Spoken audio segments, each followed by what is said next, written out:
माँ की ममता तो अनमोल है। रमेश, मेरी माँ एक छोटी सी दुकान चलाती है। उससे जो भी कमाई होती है उससे हमारा गुजारा चलता है। मेरे माँ की एक आँख नहीं होने की वजह से मैं उनसे नफरत करता हूँ, क्योंकि जब भी वो मेरे स्कूल में आती है मेरे दोस्त मुझे तेरी माँ की एक आँख नहीं है कहकर चिढ़ाने लगते हैं। मेरी यही इच्छा थी कि मेरी माँ मेरी पर्सनल दुनिया से दूर रहे। इसलिए एक दिन गुस्से में मैंने कहा, माँ तुम्हारी दूसरी आँख ना होने की वजह से जब तुम मेरे दोस्तों के सामने आती हो तो वो मेरा मजाक उड़ाते हैं। तुम मर क्यों नहीं जाती? उस समय मुझे थोड़ा बुरा महसूस होने लगा था, लेकिन दूसरी ओर मैं खुश भी था, क्योंकि हर समय मैं जो कहना चाहता था वह मैंने कह दिया था। लेकिन यह सब सुनने के बाद मेरी माँ ने मुझे कुछ नहीं कहा, और मुझे भी नहीं लगता कि मैंने उनसे कुछ इतना बुरा और दुख देने वाली बात कही हो। मैं इस गरीबी से और मेरी माँ से दूर कहीं जाना चाहता था। तभी से मैंने बेहद पढ़ाई की। मैंने अपनी माँ को भी छोड़ दिया और पढ़ने के लिए दूसरे शहर आया, और वहाँ के यूनिवर्सिटी में मुझे एडमिशन भी मिल गया। इसके बाद सालों बाद वही मैंने शादी कर ली। मैंने खुद का घर भी खरीद लिया था। फिर मेरे बच्चे भी हो गए थे। अब मैं खुशी से एक सफल इंसान की तरह जी रहा था। मुझे यह जिंदगी बेहद पसंद थी। दिन ब दिन वह खुशी बढ़ती ही जा रही थी। लेकिन एक दिन अचानक मेरी माँ को मैंने अपने दरवाजे पर देखा। तब सभी मुझसे पूछने लगे कि यह कौन है, तो मुझे कहना पड़ा कि यह मेरी माँ है। तब मुझे ऐसा लगा जैसे मेरी सारी खुशियाँ आकाश के नीचे गिर गई हो। मेरी माँ की एक आँख की डर से मेरी छोटी बेटी भी भाग गई थी। तभी मैंने भी मेरी माँ से पूछा, तुम कौन हो? मैं तुम्हें नहीं जानता। मैंने इन्हें डांटते हुए कहा, तुम्हारी हिम्मत कैसे हुई मेरे घर आने की और मेरी बेटी को डराने की? चली जाओ यहाँ से। इतना सुनने के बाद मेरी माँ ने शांति से मुझे जवाब दिया, ओह, मुझे माफ करे, शायद मैं गलत एड्रेस पर आ गई, और वह चली गई।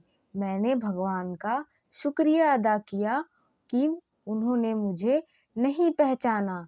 अब मैं शांत महसूस कर रहा था, और मैंने अपने आप से कहा कि अब मैं अपनी पुरानी जिंदगी के बारे में कभी सोचना नहीं चाहता।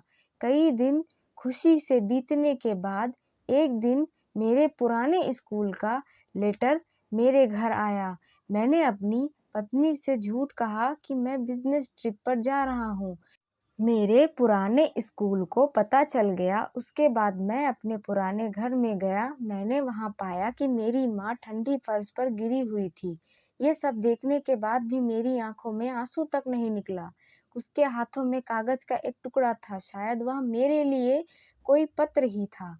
उन्होंने लिखा था, मेरे बेटे, मुझे लगता है कि अब मेरे जाने का समय आ चुका है, और अब मैं तेरे घर भी नहीं आ सकती, लेकिन मैं एक बार तुम्हें देखना चाहती हूँ, तुमसे मिलना चाहती हूँ। मुझे तुम्हारी बहुत याद आती है, और जब मैंने सुना कि तुम यहाँ अपने पुराने स्कूल में किसी काम से आ रहे हो तो मुझे काफ़ी खुशी हुई। लेकिन मैंने निश्चय किया कि एक आँख होने की वजह से मैं तुम्हारे लिए स्कूल नहीं जाऊंगी, और मैं नहीं चाहती थी कि मुझे देखकर तुम्हें घबराहट हो। तुम्हें याद होगा कि जब तुम बेहद छोटे थे तब तुम्हारा एक एक्सीडेंट हुआ था, और तुमने अपनी एक आँख खो दी थी। एक माँ होने की वजह से मैं तुम्हें एक आँख में बड़ा होता नहीं देख सकती थी, तो मैंने तुम्हें अपनी एक आँख दे दी।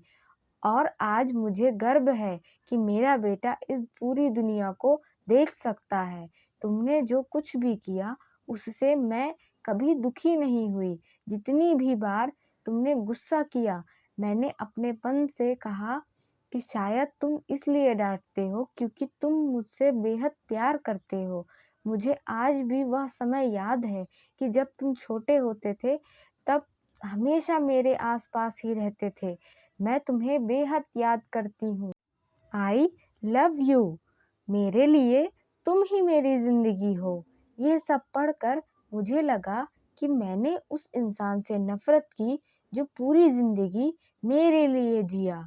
मुझे अपनी माँ के लिए रोना आ रहा था। अब मुझे अपनी सबसे बड़ी गलती का एहसास हो चुका था। सीख, किसी इंसान के अपंगत के लिए कभी उससे नफ़रत ना करें। कभी अपने माता पिता की बेइज्जती ना करें। उनके बलिदानों को कभी ना भूलें। उन्होंने ही हमें ये ज़िंदगी दी है। उन्होंने एक राजा की तरह ही हमें बड़ा करने की कोशिश की है। वह हमेशा हमें देते रहे हैं और बेहतर से बेहतर देने की कोशिश करते रहे हैं। वह हमारे हर सपने को पूरा करना चाहते हैं। हमेशा हमें सही रास्ता दिखाकर प्रेरित करते हैं। बच्चों के लिए माता पिता अपनी खुशियों का बलिदान देते हैं और बच्चे की सभी गलतियों को माफ़ करते हैं। हमें हमेशा उनका सम्मान करना चाहिए और उन्हें प्यार देना चाहिए। Thank you for watching.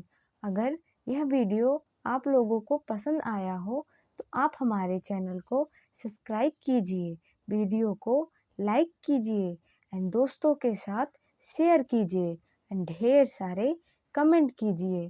पैसे थोड़ी ना लगते हैं। Thank you.